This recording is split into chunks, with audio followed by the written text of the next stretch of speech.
కాశ్మీర్ గురించి దొంగ ఏడుపుల తర్వాత ముందు పీఓకేను ఎప్పుడు ఖాళీ చేస్తున్నావో చెప్పు.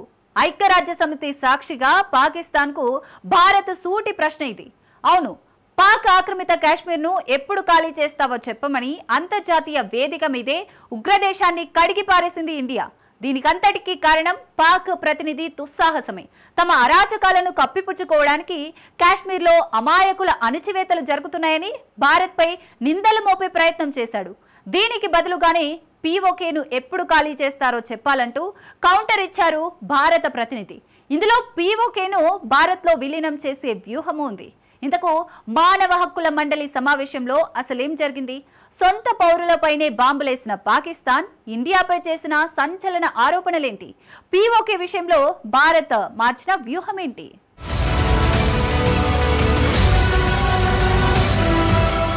ఐక్యరాజ్యసమితి సాక్షిగా పాకిస్తాన్కు షాక్ ఇచ్చిన ఇండియా.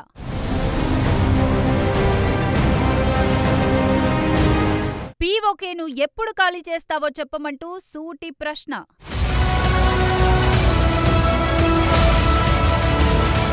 మానవ హక్కుల మండలి సమావేశంలో అసలేం జరిగింది? పిల్లి కళ్ళు మూసుకొని పాలు తాగుతూ తనను ఎవరూ గమనించడం లేదనుకుంటుందట. పాకిస్తాన్ వ్యవహారం కూడా అలానే ఉంటుంది. ఉగ్రవాదాన్ని పెంచి పోషిస్తుంది. ఉగ్రవాదులను భారత్లోకి ఉసిగొల్పుతుంది.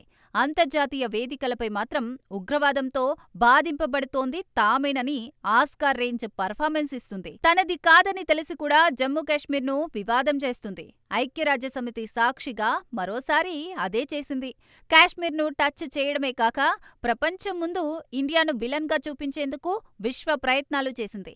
ఐక్యరాజ్యసమితి మానవ హక్కుల మండలి సమావేశంలో భారత్లో మైనారిటీల అణచివేతలు జరుగుతున్నాయని ఆరోపిస్తూ నోటికొచ్చింది పేలింది. ఇక్కడే భారత ప్రతినిధి క్షితిజ్ త్యాగి సీన్లోకి వచ్చారు. ఉగ్రదేశం అసలు రంగు ప్రపంచానికి చూపించారు. Mr. Vice President, a delegation that epitomizes the antithesis of this approach continues to abuse this forum with baseless and provocative statements against India. Instead of coveting our territory, they would do well to vacate the Indian territory under the illegal occupation and focus on rescuing an economy on life support, a polity muzzled by military dominance, and a human rights record stained by persecution.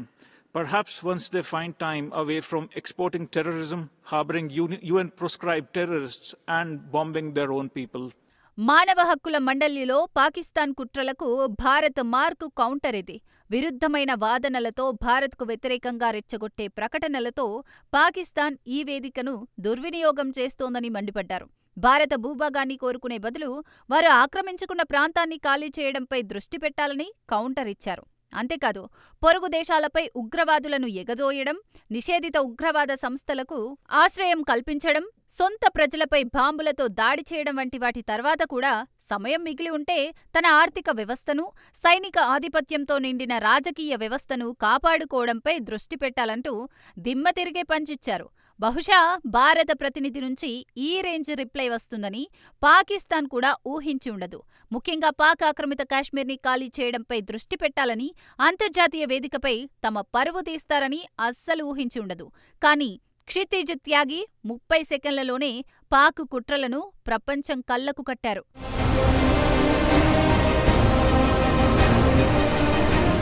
మానవ హక్కుల మండలిలో భారత్పై నిందలు మోపుతున్న పాకిస్తాన్ రీసెంట్గా ఏం చేసిందో ప్రపంచం మొత్తం చూసింది.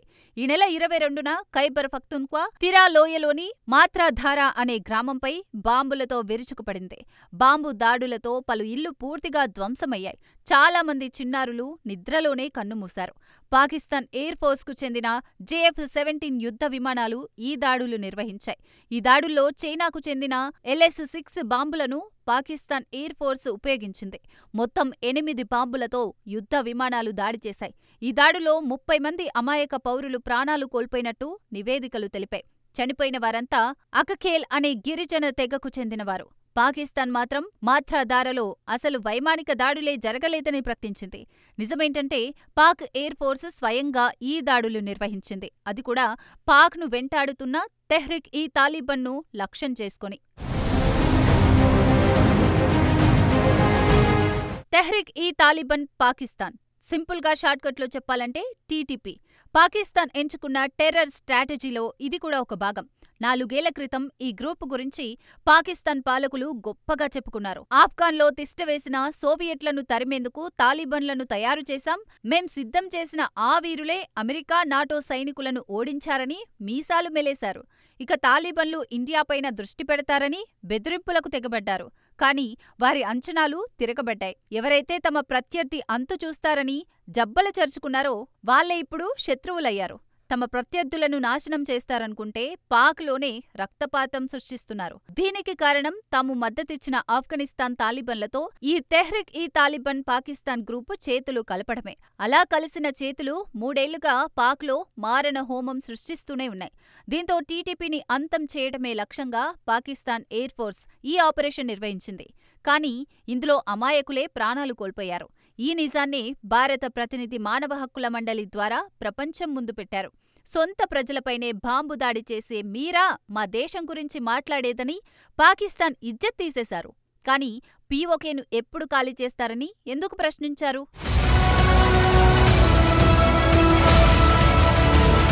నిజానికి కాశ్మీర్ వివాదానికి మూలం ఎక్కడుందో అందరికంటే ఎక్కువ ఐక్యరాజ్య సమితికే తెలుసు.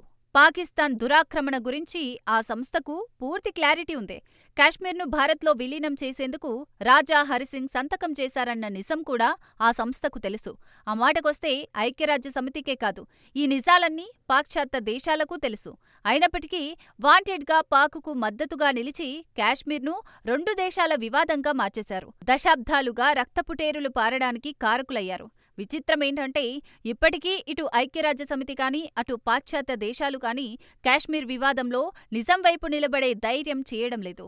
ఉగ్రవాదాన్ని పాశ్చాత్య దేశాలకు సరఫరా చేస్తున్న పాకిస్తాన్కే వంతపాడుతూ ఇండియాను ఇరుకున పెట్టాలని చూస్తున్నాయి. భారత ఎదుగుదల చూసి ఓర్వలేక కుట్రలు చేస్తున్నాయి. అందుకే అంతర్జాతీయ వేదికలపై, ముఖ్యంగా ఐక్యరాజ్య సమితి వేదికలపై కాశ్మీర్ వివాదంలో అసలు నిజాలను ప్రపంచానికి వివరించే ప్రయత్నాలు చేస్తోంది భారత్. పీఓకే ఆక్రమణ నిజాన్ని వేలెత్తి చూపుతూ గెట్అవుట్ ఫ్రం పీఓకే అంటూ పాకిస్తాన్కు వార్నింగ్ ఇస్తోంది.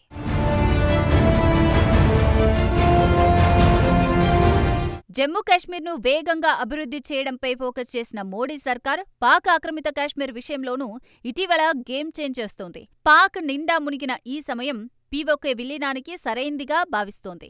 అందుకే ఐక్యరాజ్య సమితి వంటి వేదికలపై పాకిస్తాన్ పనిపడుతోంది. పరోక్షంగా పాక్ ఆక్రమిత కాశ్మీర్ విలీనానికి వేలైందని పశ్చిమ దేశాలకు హింటిస్తోంది. ఇంకాస్త వివరంగా చెప్పాలంటే కాశ్మీర్ వివాదాన్ని రాజేసిన వాళ్లు పీఓకే విలీనం విషయంలో వేలు పెట్టొద్దని డైరెక్ట్గానే వార్నింగ్ ఇస్తోంది.